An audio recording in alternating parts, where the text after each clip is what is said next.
ఇవాళ ఇంకొక house hold tip తోటి మీ ముందుకు వచ్చేసానండి. నేను సింపుల్ మన పూజ సామాగ్రిలో ఉంటుంది కదా, దీన్ని ఏమంటాము అంటే కర్పూరం అని మామూలు లాంగ్వేజ్లో అంటాం. కానీ దీనికి స్పెసిఫిక్గా ఒక నేమ్ ఉంది. హిందీలో భీమ్ సేని కపూర్ అని అంటారు. తర్వాత మన తెలుగు లాంగ్వేజ్లో పచ్చ కర్పూరం అంటారు. అయితే ఇది ఏం చేస్తారు అనేసి అంటే మనము కర్పూరం వెలిగించేటప్పుడు దాని బదులుగా ఇది వెలిగించండి. ఎందుకంటే కర్పూరం ఈ మధ్య బాగోట్లేదు.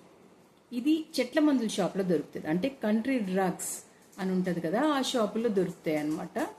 అయితే ఇది సన్నగా ఇలాగుంటుంది. ఇది మనం తినే పదార్థాల్లో కూడా వేసుకోవచ్చు. పాయసాల్లో వేస్తే అమ్మవారి కృప, మనకి లక్ష్మీ అమ్మవారి కృప. ఆవిడకి పచ్చకర్పూరం వేస్తే చాలా ఇష్టం అనమాట. మనకి తిరుపతిలో లడ్డు దొరుకుతుంది కదా, దాంట్లో పచ్చకర్పూరం వేస్తారు, మీకు తెలుసు కదా.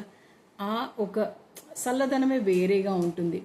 అయితే ఇది మనము పూజ చేసిన తర్వాత హారతిస్తాం కదా, ఆ హారతి ఇచ్చేటప్పుడు ఏం చేయాలి అనేసి అంటే దీన్ని మనము వేసి హారతి ఇచ్చుకోవాలండి. హారతి ఒకసారి ఇంటి చుట్టూతో తిప్పాలి.